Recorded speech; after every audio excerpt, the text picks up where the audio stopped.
jangan menahan. Imsak, tahu imsak?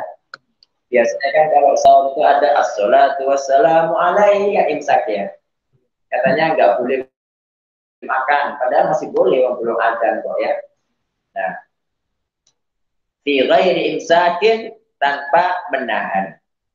Saya ulangi, yang bagi lil atil, sepatutnya bagi orang yang berakal, yang cerdas, an yuhibba hifdzal mali, senang menyimpan harta. Termasuk senang mencari harta sebanyak-banyaknya disimpan fi ghairi imsakin, tapi tidak ditahan. Apa maksudnya? Tidak ditahan untuk diinfakkan. Cari sebanyak-banyaknya, tidak apa-apa, simpenan, tapi keluarkan juga, jangan ditahan-tahan begitu. Fa'innahu minal muru'ah, karena hal itu termasuk al-muru'ah. Apa al-muru'ah? Yang ada yang mengatakan marwah kemarin itu. Muru'ah itu apa? Kewibawaan, ya, kesatria, itu muru'ah. Kenapa kok termasuk muru'ah? Orang mencari harta tapi tidak bihi wajhahu, yakufu bihi wajhahu, yakufu, dia menahan dengan harta itu wajahnya. Maksudnya apa? Dia menahan wajahnya dari minta-minta. Kenapa kok wajah? Karena orang yang minta-minta itu kan tidak punya rai, bahasa Jawanya kan. Rai gede, nggak duwe sungkan gitu loh. Jadi kalau orang ngemis terus. Nah, berarti kalau orang yang suka minta-minta itu tidak punya wajah. Nah, ini memang bahasa Arab begitu. Dan bahasa hadis, makanya disebutkan dalam hadis, orang yang senantiasa minta-minta terus tanpa ada uzur, itu nanti datang hari kiamat dan wajahnya itu tidak ada mus'adzalaham, tidak ada sepotong pun daging. Jadi mesti sepotong daging itu tidak ada. Jadi tengkorak tok begitu. Ya. Nah, kadang-kadang diistilahkan wajahnya tidak ada airnya gitu ya. Orang punya malu itu berarti wajahnya punya banyak air. Nah, di sini yakufu bihi wajhahu, menahan bihi dengan harta wajahnya. Dari apa? Dari minta-minta. Wa yukrimu nafsahu, yang wa yukrimu nafsahu, dia memuliakan dirinya. Ini kok mati hidup dalam kan? Kadang-kadang hidup. Ya. Mungkin karena masih baru deh ya, perlu kebiasaan. Belum belajar. Iya, wa yukrimu nafsahu, dan memuliakan dirinya. Apa maksud memuliakan dirinya? Ketika seseorang banyak memberi kan jadi mulia ya. Nabi Shallallahu Alaihi Wasallam mengatakan al yadul ulya khairun minal yadis sufla. Tangan yang di atas lebih baik daripada tangan yang di bawah. Seperti itu. Wa yasilu minhu rahimah, wa yasilu minhu, dan yasil menyambung, minhu dari uang tadi, harta tadi, rahimahu rahimnya. Maksudnya dengan uang tadi itu dia bisa bersilaturahim. Yang namanya silaturahim, nyambung rahim itu kan orang butuh apa-apa dikasih itu nyambung rahim. Antum ketemu bibi, ketemu apa ya, ketemu siapa lagi, ketemu saudara, ketemu misanan, ponaan, itu kalau mereka butuh sekolah, butuh apa, butuh beli baju, antum belikan, itu namanya nyambung rahim. Cuma namanya nyambung rahim itu kan tergantung kondisi masing-masing orang. Kalau orangnya kecukupan kayak antum semua ini, ya silaturahimnya nggak pakai harta. Pakai apa? Pakai sering kumpul gitu kan, pakai sering saling menasihati, saling menziarahi begitu. Tapi kalau memang kondisinya kerabatnya itu sangat membutuhkan, maka nyambungnya pakai harta begitu. Ya, saya ulangi lagi perkataan Sa'id Ibnul Musayyib rahimahullah, yang bagi lil aqil, sepatutnya bagi orang berakal, an yuhibba, senang hifdzal mali, menyimpan harta. Ya, termasuk makna menyimpan harta di sini adalah mencari harta sebanyak-banyaknya. Tapi dengan cara yang halal tentunya. Buat apa kita mencari harta tapi haram? Untuk diinfakkan pun nggak akan ada gunanya begitu. An yuhibba hifdzal mal, suka apa tadi? Hifdzal mal apa? Menyimpan harta fi ghairi imsakin, tanpa menahan. Setiap ada kebutuhan dikeluarkan. Setiap ada orang butuh sekolah dikeluarkan. Setiap ada masjid butuh ganti karpet dikeluarkan. Pokoknya setiap ada jalan-jalan kebaikan dikeluarkan terus, nggak ditahan-tahan. Seperti ya para sahabat yang kaya-kaya itu kan, hartanya banyak tapi nggak pernah sampai nisab begitu. Fa innahu minal muru'ah. Karena sikap seperti tadi itu termasuk muru'ah. Ya, termasuk kesatria, termasuk kewibawaan. Kenapa termasuk muru'ah? Muru'ah itu kan kehormatan diri ya. Orang itu punya wibawa, punya kehormatan. Kenapa? Karena yakufu bihi wajhahu. Pertama, dengan harta itu dia menahan wajahnya dari minta-minta. Wa yukrimu nafsahu. Jadi pertama kali nggak minta-minta itu alhamdulillah sekali. Yang kedua, dia bisa memuliakan dirinya karena banyak membantu orang. Ya kan? Dan yang ketiga, wa yasilu minhu rahimah, dengan uang itu dia menyambung rahimnya. Menyambung rahimnya. Ini berarti maknanya apa? Orang cerdas itu harus kaya, orang muslim itu harus kaya, dan para pengelola harus wajib lebih kaya. Ya, para pengelola. Kalau pengelola kemudian tidak bisa nyaur utang, waduh ini berarti nggak teman kerjanya ini. Gitu ya. Ya, harus banting tulang ya. Bagaimana agar uangnya banyak. Jadi ini cari uang itu kan tercela, tapi kalau untuk operasional kuta di cabang-cabang Jatim semua itu wajib mencari uang. Kalau pengelola itu tidak punya uang itu malu mestinya. Gitu. Oke, jadi ini termasuk perkataan Sa'id bin al-Musayyib, yang bagi lil aqil an yuhibba hifdzal mali fi ghairi imsak. Harus suka menyimpan harta tapi tanpa menahan. Ada guru yang butuh bantuan langsung. Ada mungkin salah seorang santri yang mungkin tidak bisa sekolah karena masalah ekonomi, langsung begitu kan. Nah, ini ikhwatal iman yang dirahmati Allah Ta'ala. Poin yang ke-57, langsung baris yang kedua. Sami'na Shumaiton yaqul. Tak tahu Shumait ini siapa. Sami'na Shumaitan yaqul, kami mendengar Shumait berkata, kana abidan fi bani Israel. Kita bacakan dulu ya, mungkin sambil diharokati. Kana abidan fi bani Israel yaqul, Allahumma a'inni ala dini bidunya wa ala akhirati bitaqwa.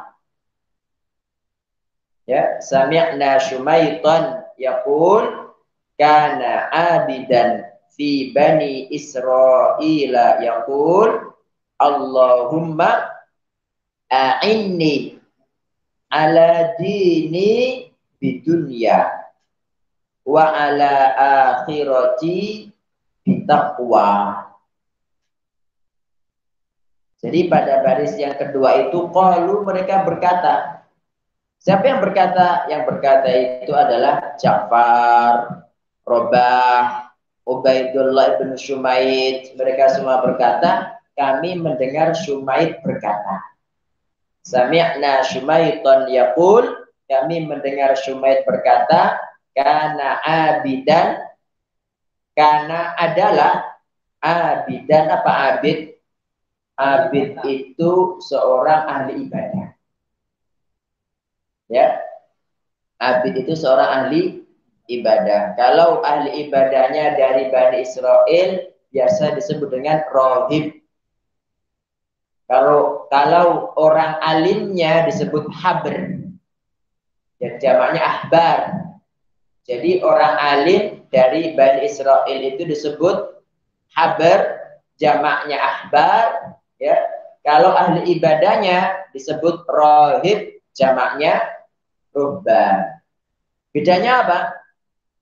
Kalau alim itu punya ilmu, ahli ilmu.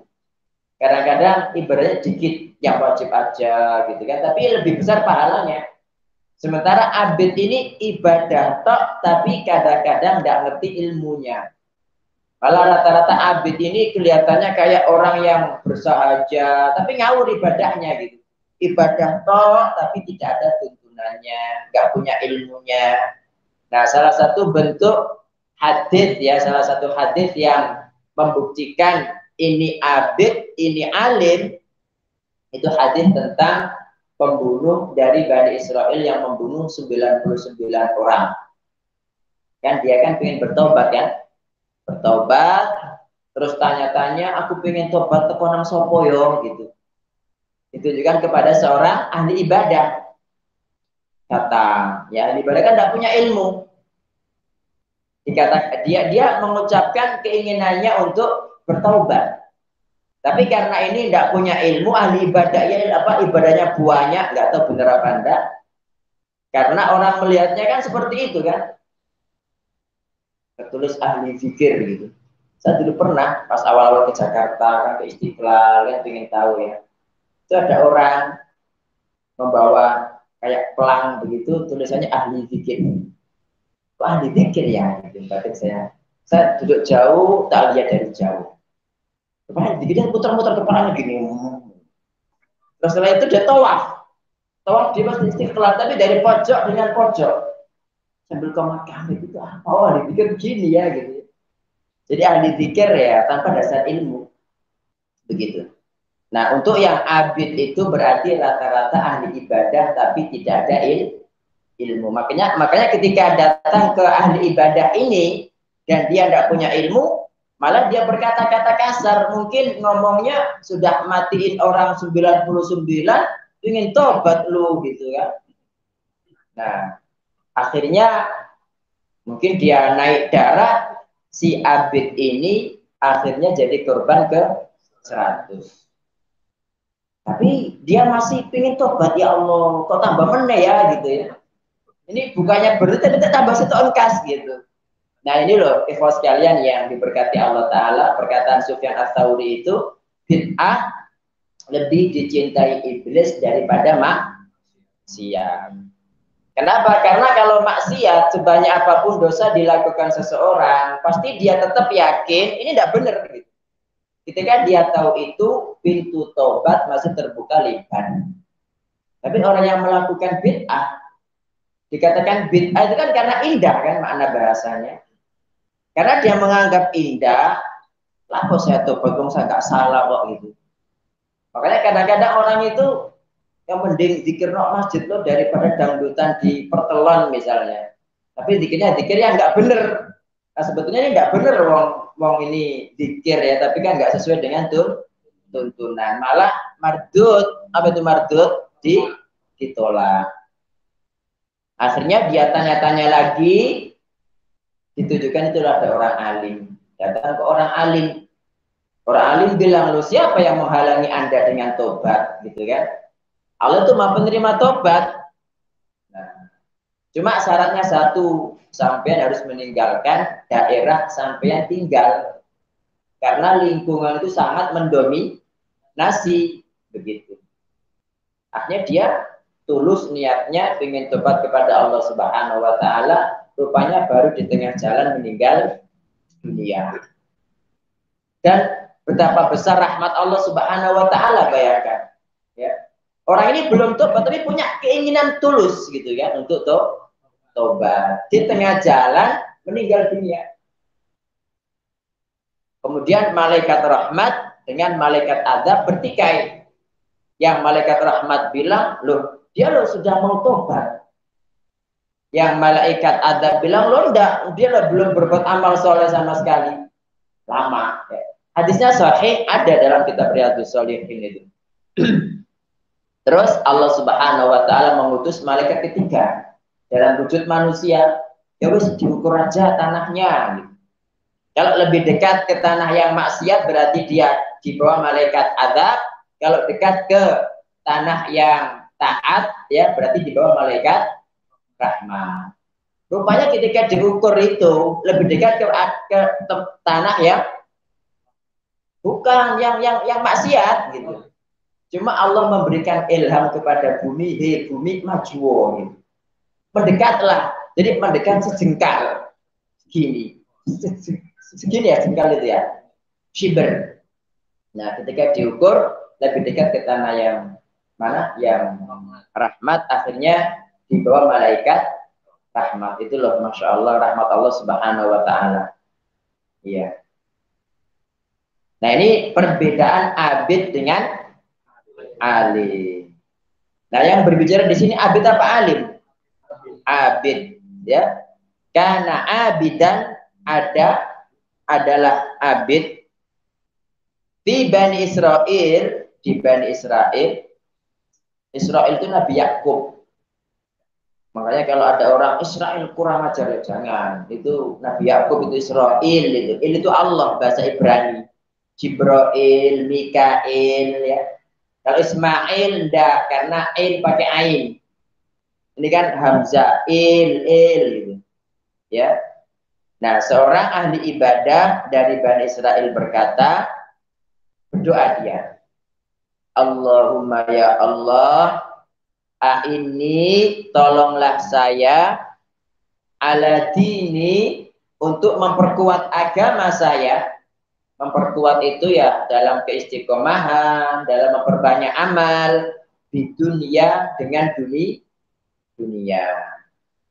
Wa ala akhirati, dan tolonglah saya atas akhirat saya ditaqwa dengan takwa. Kemarin ada seorang sahabat yang seperti ini doanya, siapa namanya, masih ingat? Siapa? Sa'ad bin Ubadah. Gimana doanya Ustaz?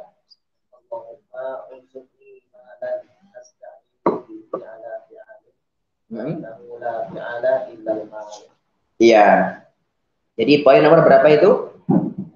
53 ya. Allahumma ya Allah, urzuqni malan, anugerahkan kepadaku harta. Asta'inu bihi ala fi'alin, dengan harta itu saya bisa berbuat kebaikan. Fa innahu la fi'ala, karena tidak bisa berbuat baik illal mal, kecuali dengan harta. Nah, ini mirip-mirip seperti itu redaksinya. Allahumma ya Allah, a'inni ala dini, tolonglah aku atas agamaku, memperkuat agamaku, memperbanyak amal dalam agamaku di dunia dengan dunia. Ya, ini kembali kepada amal ibadah kan, ada dua, ada muta'addiyah, ada qasirah. Karena yang lebih banyak itu yang muta'addiyah, dan muta'addiyah itu pakai harta. Allahumma ya Allah, a'inni ala dini, tolonglah aku atas agamaku di dunia dengan dunia, wa ala akhirati bitaqwa, dan tolonglah aku atas akhiratku untuk memperbagus akhirat aku bitaqwa dengan takwa. Apa itu takwa? Ada yang mengartikan takwa itu antaj'ala bainaka wa bainan nari wiqayah. Anda menjadikan antara Anda dengan neraka adanya wiqayah. Wiqayah itu penghalang. Jadi kalau ada orang menghalang-halangi antara dia dengan neraka biar tidak masuk, berarti dia bertakwa. Kalau orang kemudian wis nggak mengerjakan sholat, makannya sembarangan, pekerjaannya haram, nggak peduli ini harta orang apa enggak, berarti dia nggak bertakwa. karena nggak membuat adanya pembatas antara dia dengan neraka. Ya, nah ini kenapa dimasukkan dalam keutamaan harta doa ini? Karena memang harta ketika banyak lebih banyak melakukan amal soleh begitu.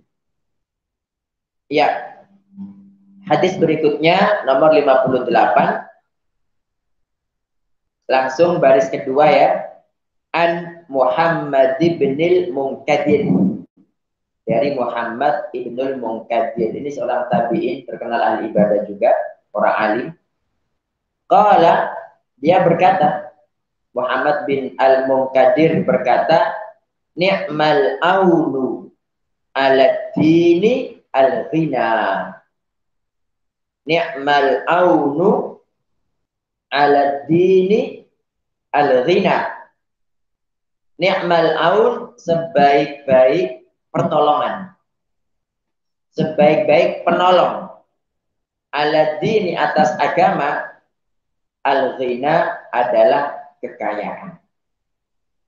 Jadi maksudnya ketika seseorang itu kaya, itu sangat bagus sekali untuk nolong agama. Ada orang nggak bisa nikah, dibantu menikah.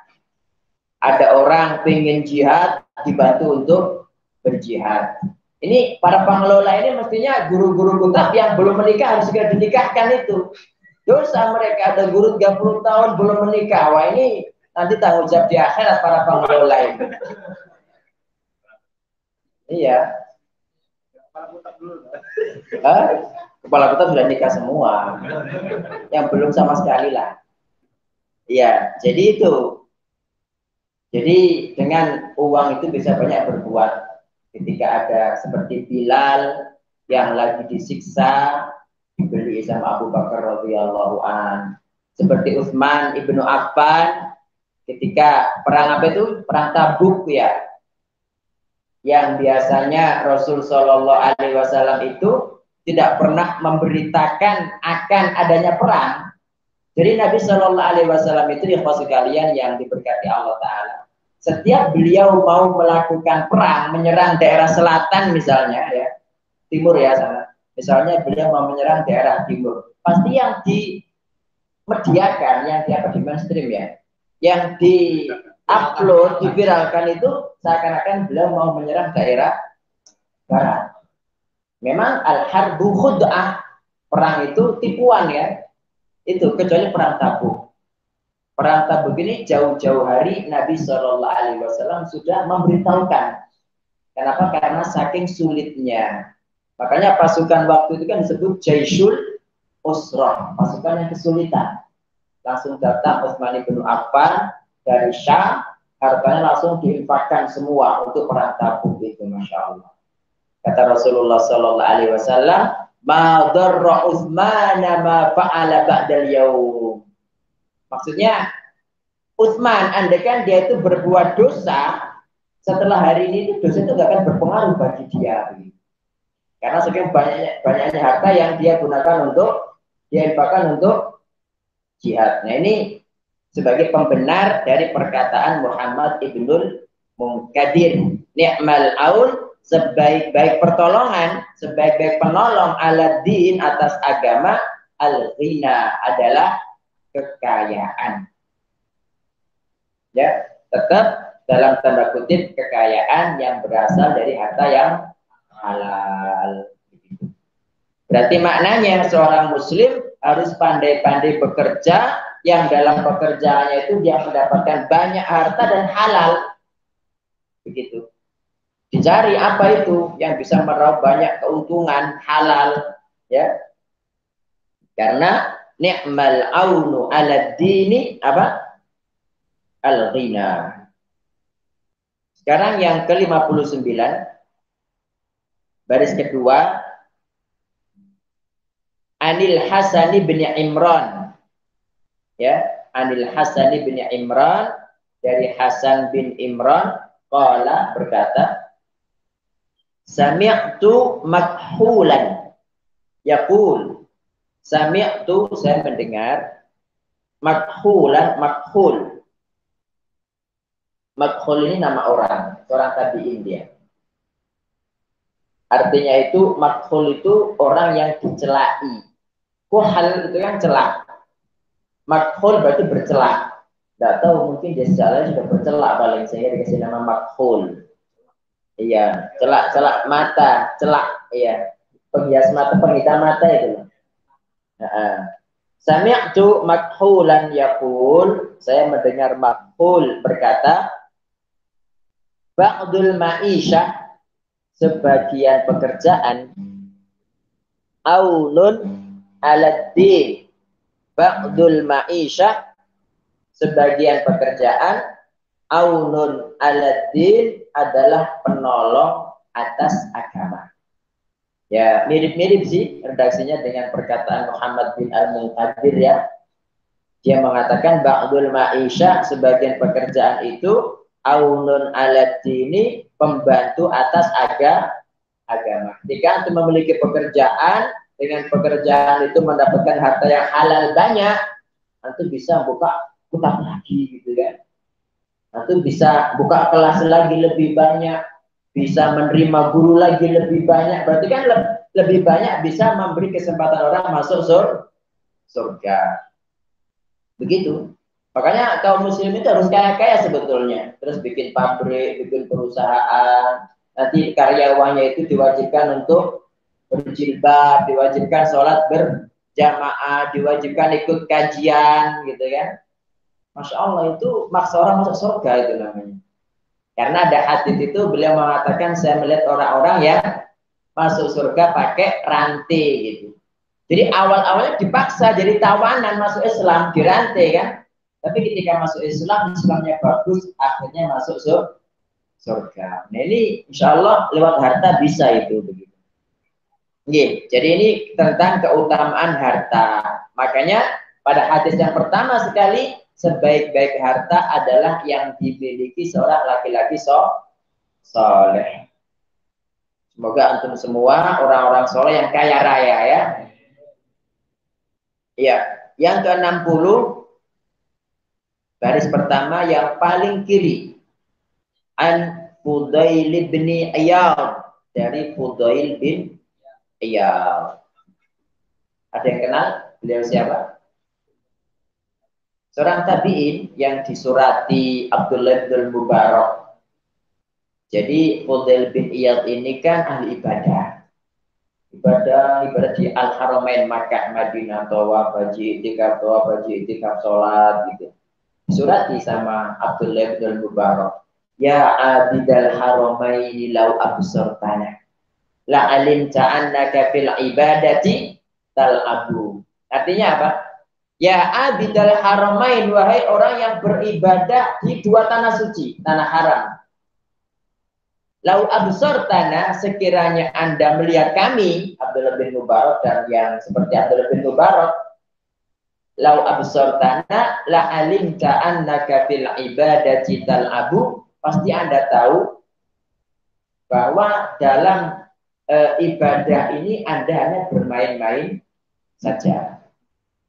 Ya, kembali kepada ada ibadah muta'addiyah, ada ibadah qasirah. Haji, umrah, iktikaf, baca Quran, sholat bagus. Tapi ibadah yang qasirah, kebaikannya hanya untuk dia sendiri. Begitu. Sementara Abdullah bin Mubarak kan terkenal. Sampai-sampai terkenal dalam arti terkenal ibadahnya gitu loh. Sampai-sampai Ibnu Hajar rahimahullah dalam kitab Taqribut Tahdzib ketika mendatangkan biografi ya, riwayat biografi Abdullah bin Mubarak itu, beliau mengatakan bahwa orang ini terkumpul padanya semua sifat baik. Ya, semua sifat baik ada. Ahli jihad iya, ahli hadis iya, alim iya, ahli orang kaya, ahli sedekah juga iya. Dan ceritanya yang satu kampung, satu Khurasan, haji ke Makkah dibandani dia sendiri itu ini Abdullah bin Mubarak ini. Kata Ibnu Hajar, yang membedakan dia dengan para sahabat itu tidak ada. Karena amalnya sama, kecuali itu sendiri ya. Ya. Kecuali masanya saja yang beda. Kalau sahabat kan melihat Rasulullah Shallallahu Alaihi Wasallam, tapi Abdullah bin Mubarak nggak pernah melihat Rasulullah Shallallahu Alaihi Wasallam, tapi melihat para sahabat. Jadi terkumpul pada Ibnu Mubarak ini semua sifat baik, hanya saja ya yang membedakan dia dengan para sahabat hanyalah masanya, zamannya beda. Nah itu yang nyurati Fudail bin Iyad. Wahai orang yang beribadah di dua tanah suci, kalau Anda melihat kami, pasti Anda tahu ibadah Anda yang haji, umroh, itikaf, sholat itu cuma main-main aja, nggak ada apa-apa dibandingkan dengan jihad. Insya Allah begitu. Karena kadang-kadang kalau jihad nggak digalakkan, orang kafir menang, sholat dipersulit, gitu ya. Sholat dipersulit, mau gini dipersulit. Makanya kata Nabi Shallallahu Alaihi Wasallam, jihad itu sanamul Islam. Sanam itu kan pun onta. Jadi puncak tertinggi Islam itu jihad. Dan Nabi Shallallahu Alaihi Wasallam waju'ila mengatakan waju'ila rizqi tahta dhilli rumhi, rizkiku itu dijadikan di bawah naungan tombakku. Maksudnya apa? Kita kan punya istri, ya, punya anak, punya rumah, punya tanah, punya kehormatan, kendaraan macam-macam. Ini kalau tidak dijaga, dicolong sama orang kafir gitu. Makanya rezeki ini dijaga pakai tombak. Itu loh makna daripada hadis ini. Dan itu jihad. Gitu. Dan itu jihad. Makanya orang Islam itu harus kuat-kuat, harus latihan terus, gitu ya. Ya, paling tidak berkuda, memanah, berenang. Ini yang belum bisa berenang siapa ini?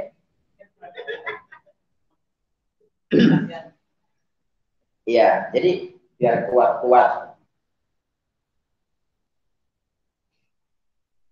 Sekarang, oh ya, kita lanjutkan ya. Dari Fudail bin Iyad, an Sufyan ats-Tsauri, dari Sufyan ats-Tsauri, qala, saya bacakan dulu ya, biar diharokati. Kana min du'aihim, kana min du'aihim, Allahumma zahidna fid dunya, haknya bertasdid, zahidna, zahidna fid dunya wa wasi' alaina minha, wa wasi' alaina minha wala tazwiha anna, wala tazwiha anna faturghibuna fiha. Kana min du'aihim, ini perkataan Sufyan ats-Tsauri. Kana min du'aihim Allahumma zahidna fid dunya wa wasi' alaina minha wa la tazwiha anna faturghibuna fiha.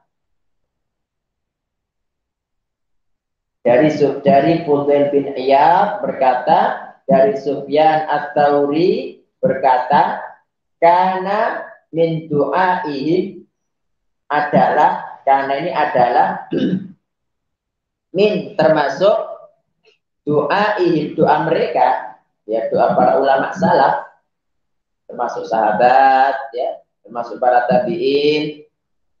Apa doa mereka? Allahumma ya Allah, zahidna, jadikan kami zuhud, ya, zahidna fit dunya, jadikan kami zuhud terhadap dunia. Zuhud itu berpaling, ya, dan zuhud itu jangan diartikan zuhud itu orang miskin, tidak punya kulkas, kemudian rumahnya itu nggak ada tegelnya, langsung tanah, nggak punya kompor gas. Itu bukan zuhud, itu miskin namanya. Zuhud itu orang kaya tapi memilih hidup sederhana. Seperti Umar bin Abdul Aziz, ya, itu zuhud. Nah ini doanya, Allahumma ya Allah, zahidna fid dunya, jadikan kami berpaling dari dunia. Jadikan kami zuhud terhadap dunia, ya.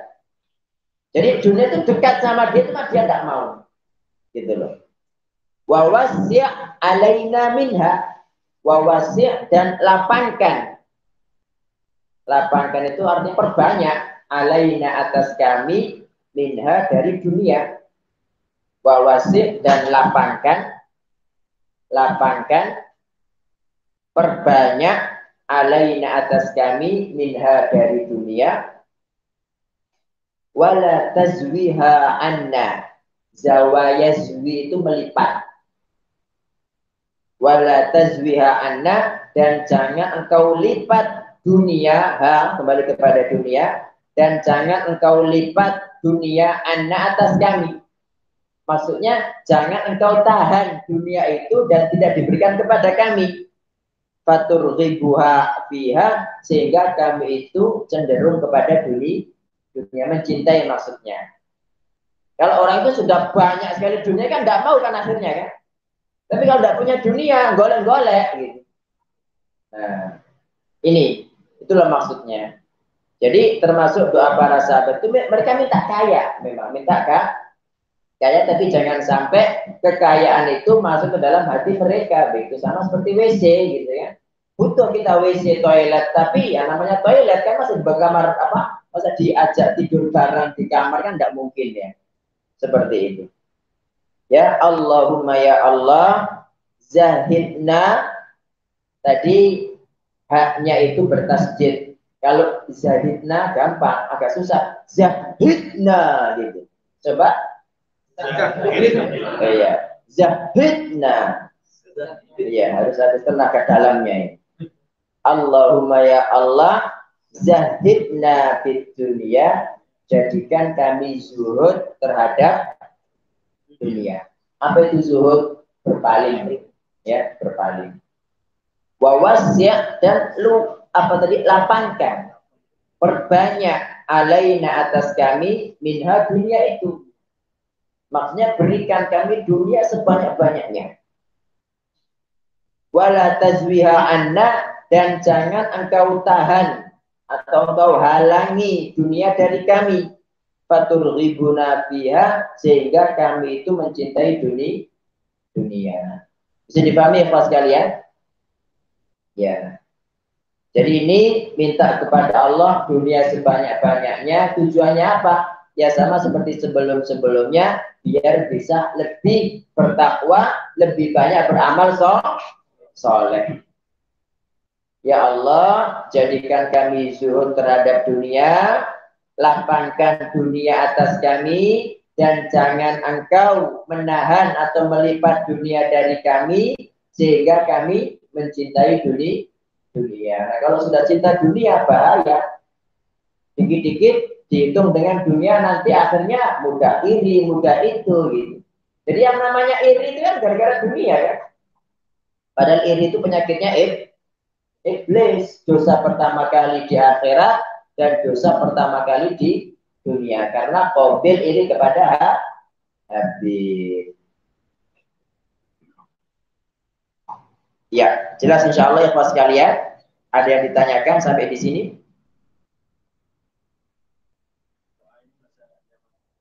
Ya, monggo silakan. Tolong pakai mic ya.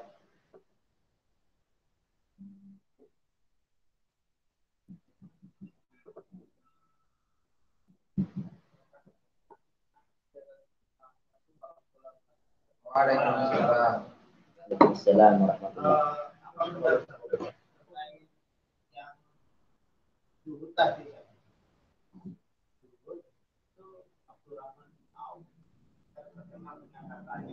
Ya. Bahwa mensyukuri atas nikmat itu, beliau menggunakan pakaian-pakaian yang mewah. Jadi saya beli ini itu karena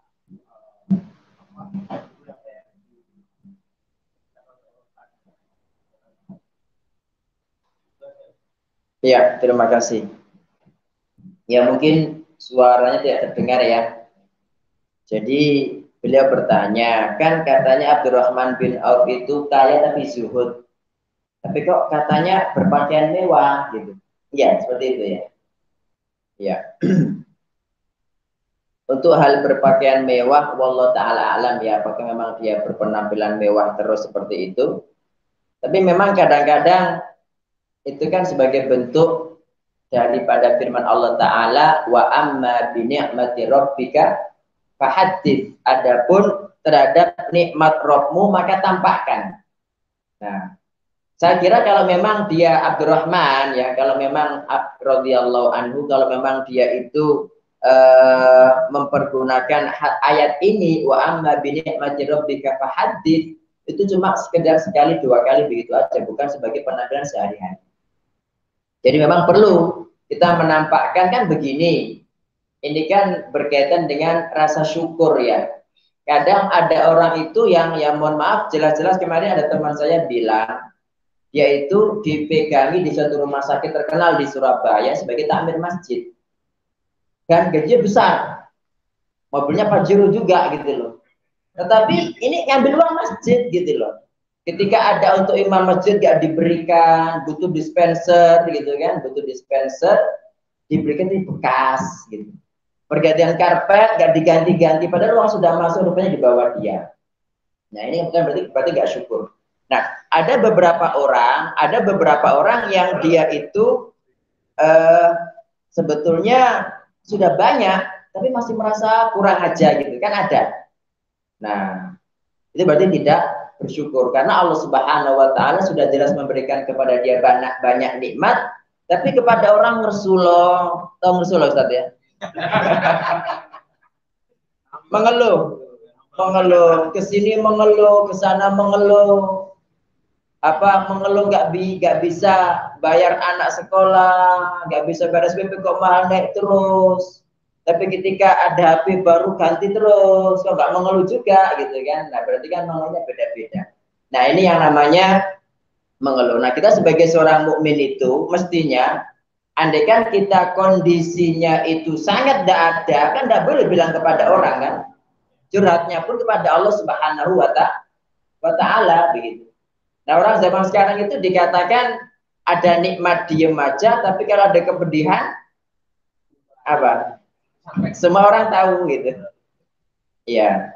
Nah mungkin Abdurrahman bin Auf tadi itu sebagai bentuk wa amma bi ni'mati rabbika fahadits, dan karena dia sebagai sahabat Nabi yang kita tahu ya, ketika dia buka puasa dikasih buka tuh dia menangis, nggak jadi buka puasa. Kenapa? Karena dia teringat Mus'ab bin Umair radhiyallahu an. Dia lebih baik daripada aku katanya. Ketika dia meninggal di perang Uhud, apa Badar? Hah? Perang Uhud apa Badar? Pak Anang. Oh, beliau gak hadir waktu itu ya? Gak hadir. Ya, Taufik perang apa? Perang Uhud. Nah, itu kan ketika ditutupi kepalanya, kakinya kelihatan. Ketika ditutupi kakinya, kepala kelihatan. Gitu. Jadi ketika ditutupi kakinya, kepala kelihatan. Tak ulang ya. Ketika ditutupi kepalanya, kaki yang kelihatan. Akhirnya Nabi Shallallahu Alaihi Wasallam memerintahkan kepalanya ditutupi, sementara kakinya dikasih rumput-rumput idkhir. Idkhir itu rupanya serai. Ya, rumput serai idkhir itu karena baunya harum, itu serai idkhir dan banyak di sana. Nah, Abdurrahman bin Auf teringat itu, dia nggak jadi buka puasa karena ya Allah gitu. Mus'ab bin Umair jauh lebih baik daripada saya, bayangkan. Padahal kalau dari sisi yang mendapat 10 orang yang mendapat jaminan masuk surga kan Abdurrahman nomor 6 ya. Tapi dia Masya Allah tawadhu'nya. Mus'ab bin Umar lebih baik daripada saya, tapi dia sama sekali belum mendapatkan belum merasakan enaknya dunia begitu. Tapi saya ini yang nggak lebih baik daripada dia, kok dunia banyak sekali datang kepada saya. Jangan-jangan ini kenikmatan yang dipercepat bagi saya sehingga nanti di akhirat nggak mendapatkan apa-apa kan begitu. Dia menangis akhirnya nggak jadi makan bukanya tadi itu. Itu Abdurrahman bin Auf. Makanya saya tidak tahu apakah memang Abdurrahman bin Auf ini suka pakai baju mewah. Dan kalau memang dia pakai baju mewah, saya kira mungkin sebagai bentuk wa amma bi ni'mati rabbika fahadits itu tadi. Bukan sebagai bentuk bermegah-megahan, bukan sebagai bentuk itu penampilan keseharian. Insyaallah demikian. Wallahu taala a'lam. Oke. Ada lagi yang mau ditanyakan? Tafadhol mungkin.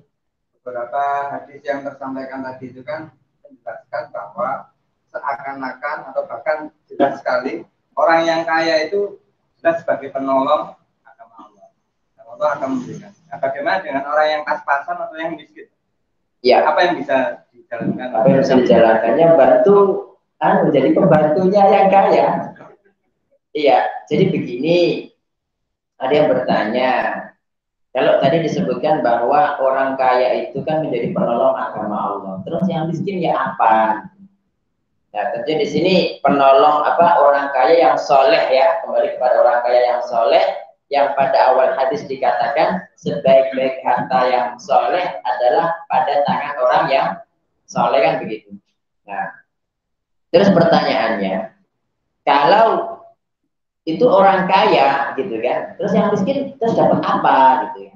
Ya sama seperti ketika ada sahabat-sahabat yang datang kepada Nabi Shallallahu Alaihi Wasallam komplain, ya Rasulullah, dahab ahlud dusuri bil ujur. Wahai Rasulullah, ini orang-orang kaya ini bawa semua pahala. Yusalluna kama nusalli. Ketika kita sholat, mereka juga sholat. Wa yasumuna kama nasum. Ketika kita puasa, mereka juga puasa.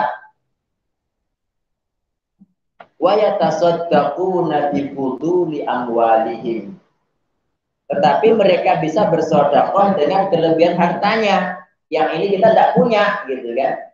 Nah, kan ini diberi solusi sama Nabi Shallallahu Alaihi Wasallam. Dan dalam hadis yang lain, Bapak Ibu sekalian, ayah bunda, ikhwah, akhwat yang diberkati Allah Taala, Nabi kan menjelaskan bahwa orang itu 4. Orang kaya yang dia menggunakan kekayaannya untuk Allah Subhanahu Wa Taala, ya. Kemudian ada orang yang tidak kaya, tapi dia berniat dalam hati, bertekad, kalau saya punya harta, pasti saya akan berbuat seperti si fulan yang pertama ini. Ini kata Nabi Shallallahu Alaihi Wasallam, pahala mereka berdua sama. Gitu. Tapi bukan kemudian ini sebagai alasan malas-malasan ya, tetap cari harta terus sebanyak-banyaknya gitu kan, bagaimana gitu. Tapi alhamdulillah, andaikan kita tetap berusaha tapi tetap miskin, insya Allah selama niatnya sama, pahalanya juga sama. Yang kedua, orang kaya tapi hartanya untuk keburukan. Untuk bangun diskotik, bangun nightclub, apalagi bikin perusahaan miras, macam-macam lah pokoknya buat maksiat. Nah, yang keempat itu orang yang miskin, tapi dia berniat, andaikan kalau dia kaya pasti akan berbuat seperti kelompok yang ketiga ini. Nah, kata Nabi Shallallahu Alaihi Wasallam, mereka pahalanya dosanya sama. Dosanya sama, padahal dia cuma batin aja gitu ya, cuma niat aja. Inilah bahayanya amalan hati, gitu. Ya gara-gara niat, akhirnya mereka dikumpulkan dalam tempat yang sama. Jadi insya Allah kalau terus yang miskin gimana Tat ya? Kalau yang miskin ya harus bantu yang kaya tadi itu. Ya dibantu terus ya, dibantu semampunya. Kalau niatnya memang sama, insya Allah sama-sama mendapatkan pahala dari Allah Subhanahu wa Ta'ala. Ada lagi yang ditanyakan? Monggo Pak Dedi. Mikrofonnya tidak bisa gitu.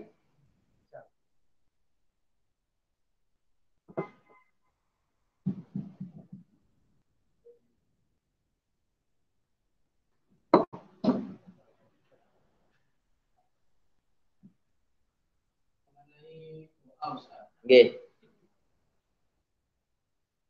Seperti dalam Jawa ini kan Masya Allah luar biasa. Ya. Kan tidak semua orang itu kan bisa melafalkannya dengan baik. apakah kita suatu ketika yang menimpa kita, terus kita harus berdoa sedemikian dan keterbatasan bahasa, apakah kita cukup musibah cukup dinami atau masya Allah lah kalau itu tidak berdoa atau bagaimana Ustaz? Abdulnya itu bagaimana? Tolong diulang lagi. Masalah doa Ustaz. Doa. Karena keterbatasan bahasa. Kita kan belum tentu bisa mengatakan seperti para sahabat ini. Iya. Apakah hanya cukup kita misalnya kita tertimpa musibah cukup innalillahi atau masya Allah la quwwata illa billah atau gimana atau harus menafsirkan gimana? Iya. Terima kasih. Insyaallah terdengar yang masuk ya ke online ya. Ya jadi nggak usah saya ulang. Makanya pentingnya belajar itu di situ. Ini tadi kan banyak doa, tinggal dihafalkan gitu aja kok repot. Iya, memang kita diperintahkan belajar kan. Kita diperintahkan belajar. Kalau Nabi Shallallahu Alaihi Wasallam yang wahyu turun kepada beliau setiap pagi dan petang, masih diperintahkan mengucapkan Rabbi zidni ilma, maka bagaimana dengan kita? Ya. Kecuali kalau antum itu berada di daerah yang sangat jauh, ya, taunya cuma innalillah, masya Allah, la quwata illa billah, ya.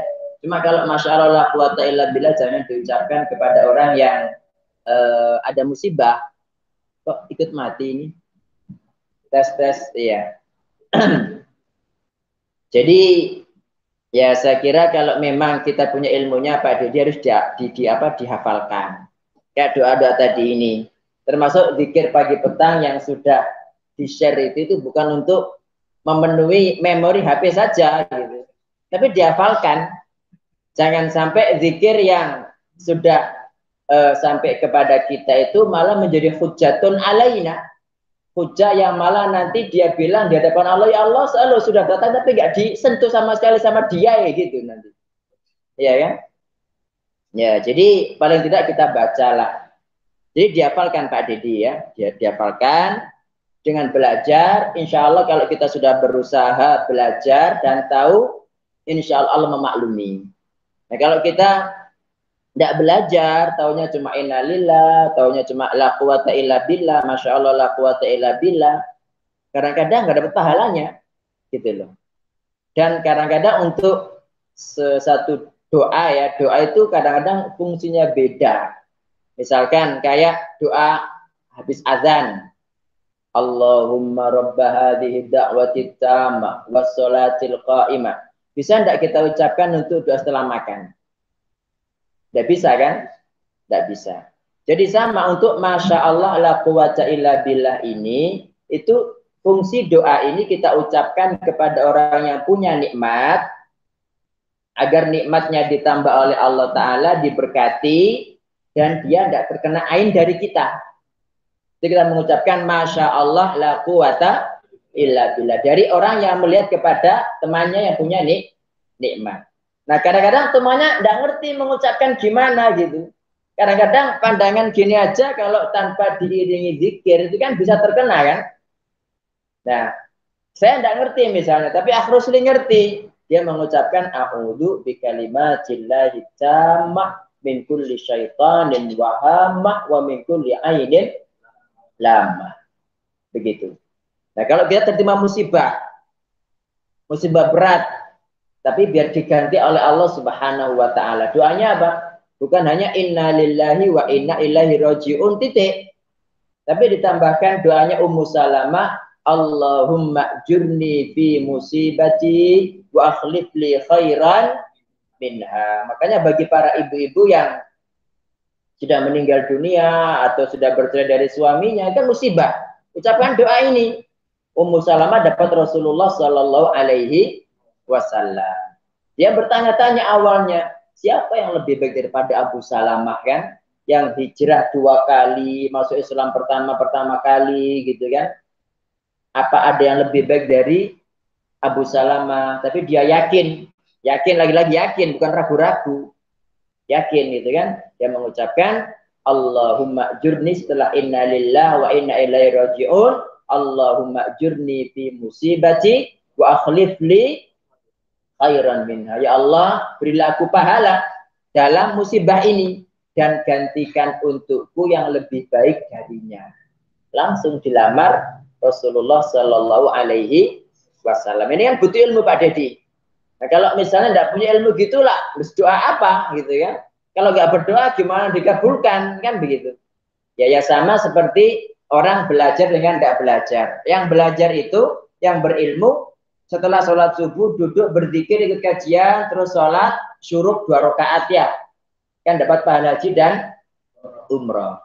Nah yang nggak ngerti kan nggak mungkin mengamalkan itu.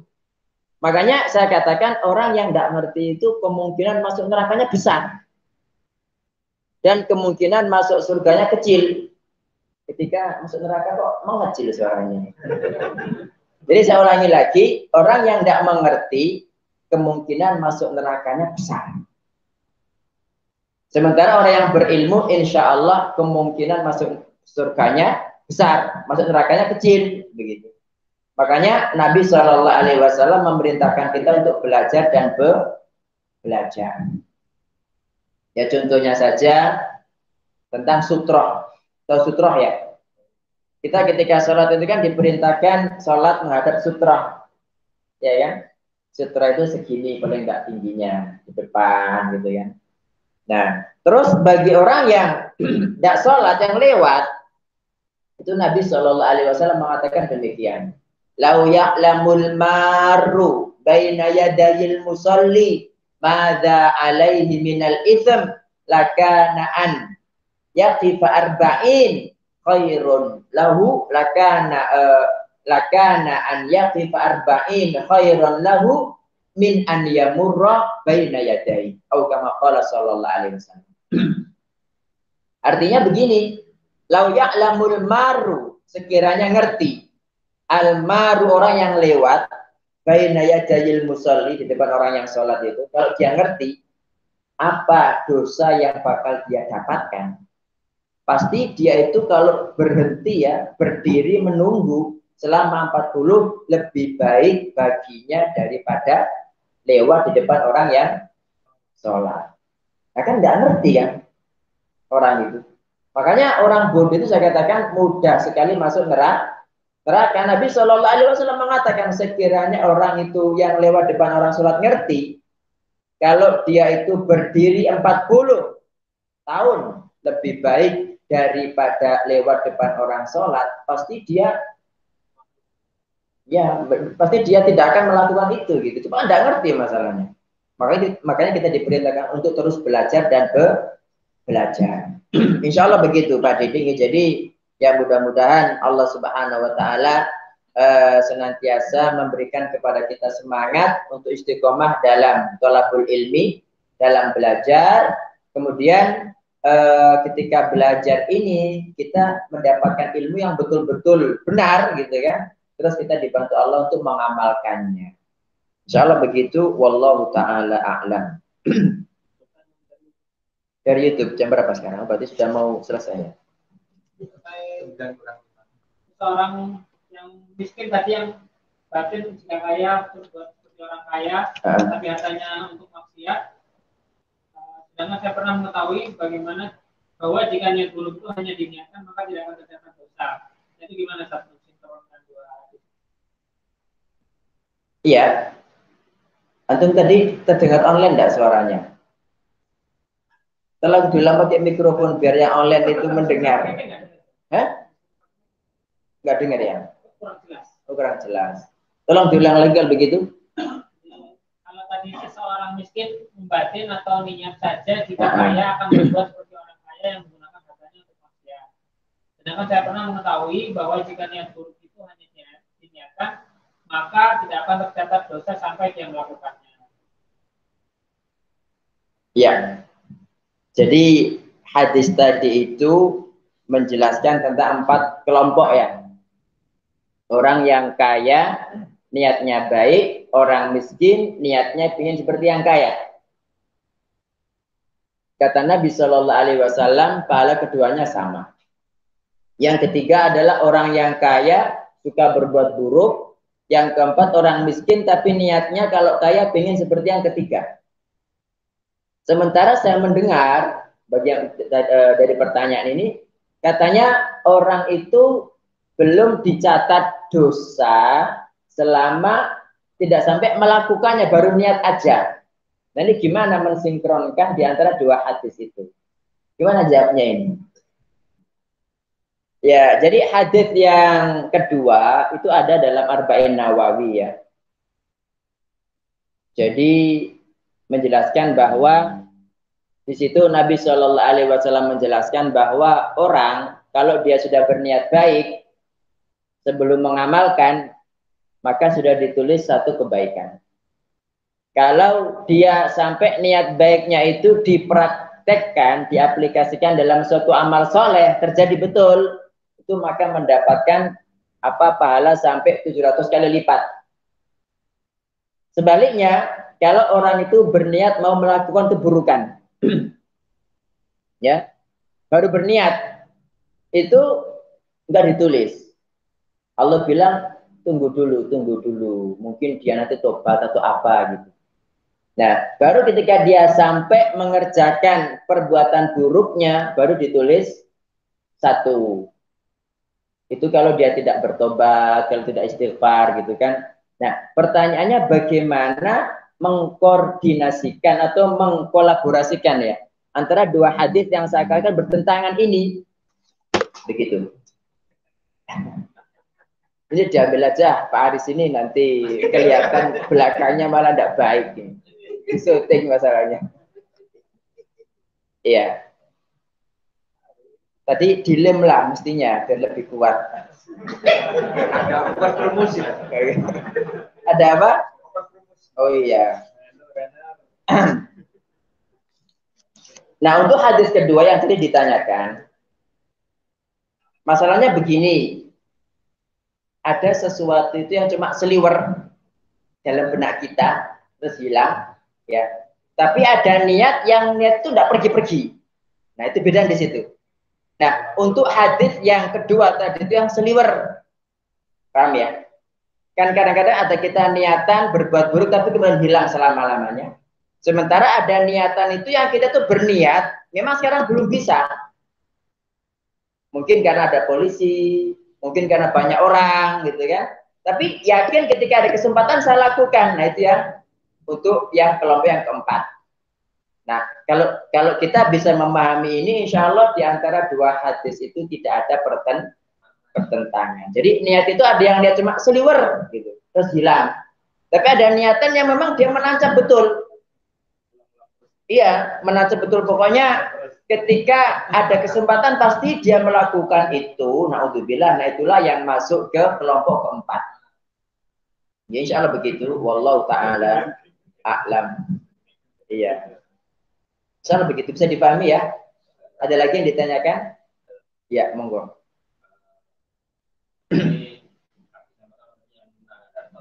Ya.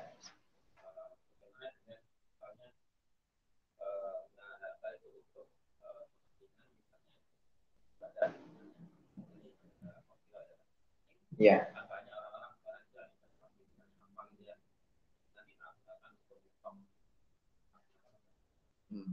Atau bahkan ada orang-orang tua yang bahkan menyiapkan untuk anaknya waris. Nah, itu bagaimana?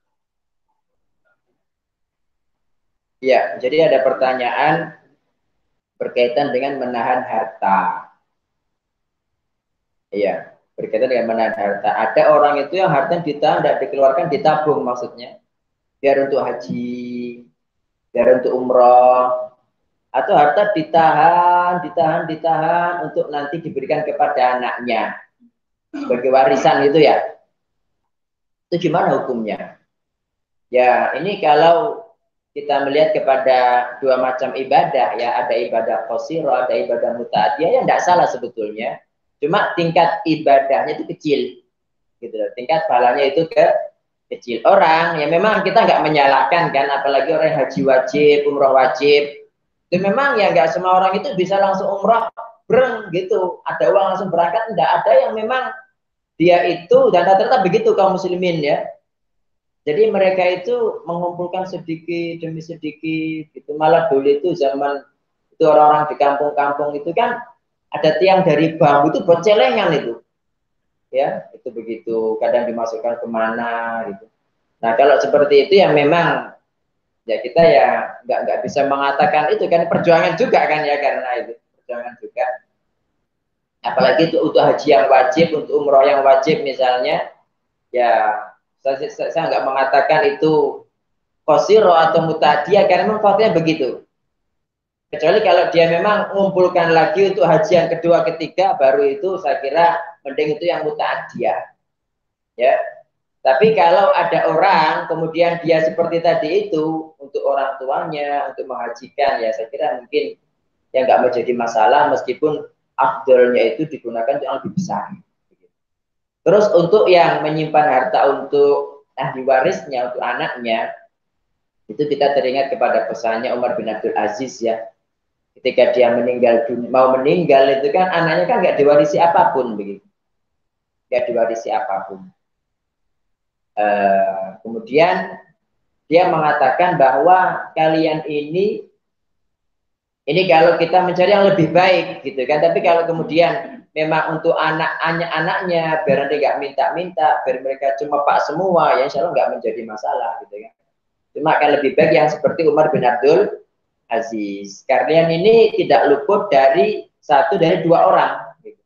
Kalau tidak soleh maka tidak soleh. Kalau kalian ini soleh, meskipun nggak tak tinggali apapun pasti dijaga Allah Subhanahu wa ta'ala. Tapi kalau kalian nggak jadi orang soleh, saya tidak ingin harta ini nanti digunakan untuk kemaksiatan.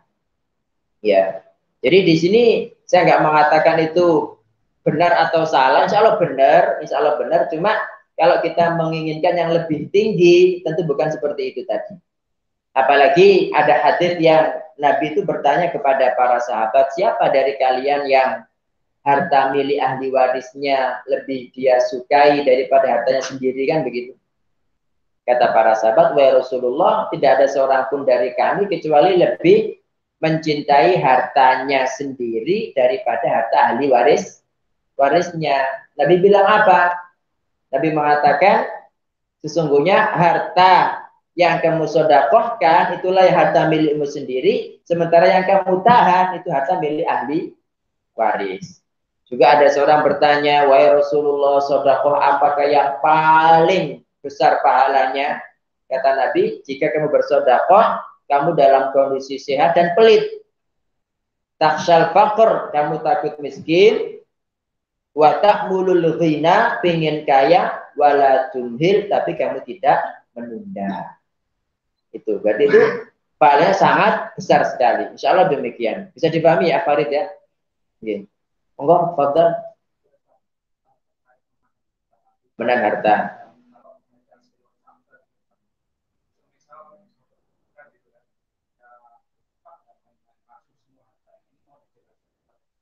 Karena saya sering bingung memahami seorang daerah kenapa kok harta dilimpahkan segitu.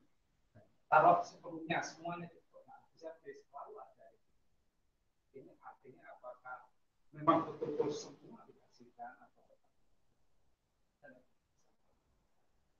ya, terima kasih. Jadi ada pertanyaan tentang sirah Nabi ketika sahabat Abu Bakar radhiyallahu anhu menginfakkan semua hartanya dan ditanya sama Rasul, apa yang kamu tinggalkan? Cukup Allah dan Rasulnya, gitu ya.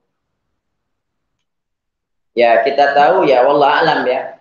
Kalau itu dari yang kita pahami itu ya memang semua hartanya.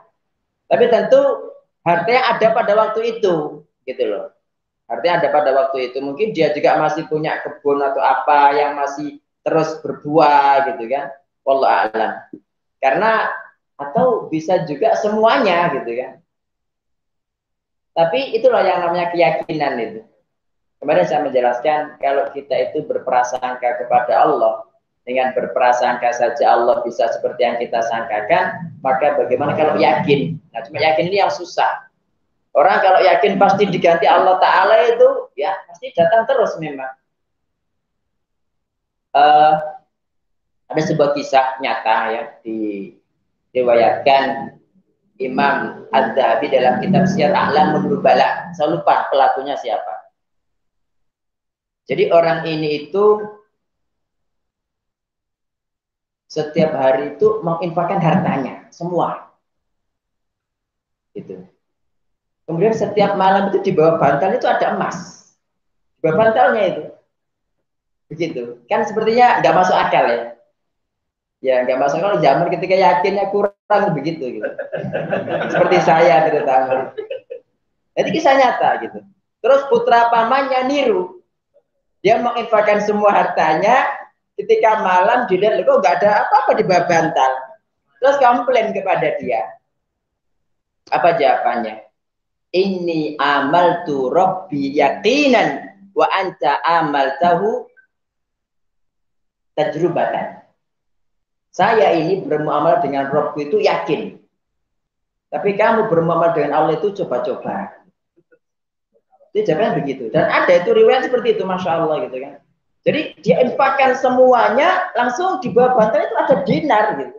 Nggak tahu lewat siapa gitu kan. Nah, ketika anak pamannya niru, kok enak ya tak niru gitu.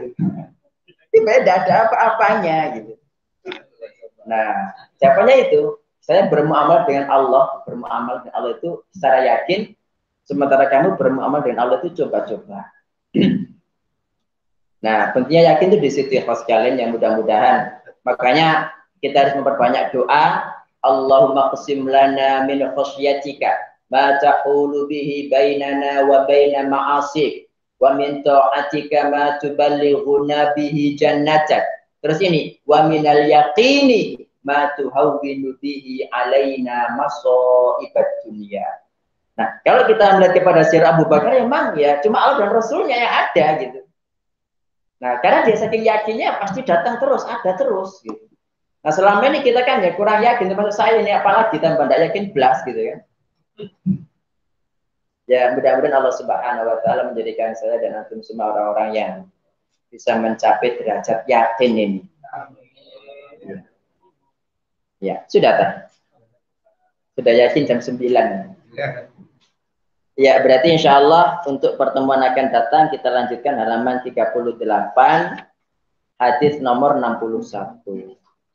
Oke, jazakumullah khairan ya sekalian atas kehadirannya baik yang offline maupun online. Mudah-mudahan Allah Subhanahu wa taala mencatat kehadiran antum semua sebagai amal soleh yang kelak memberatkan timbangan kita semua. Mari kita akhiri pertemuan kita dengan doa.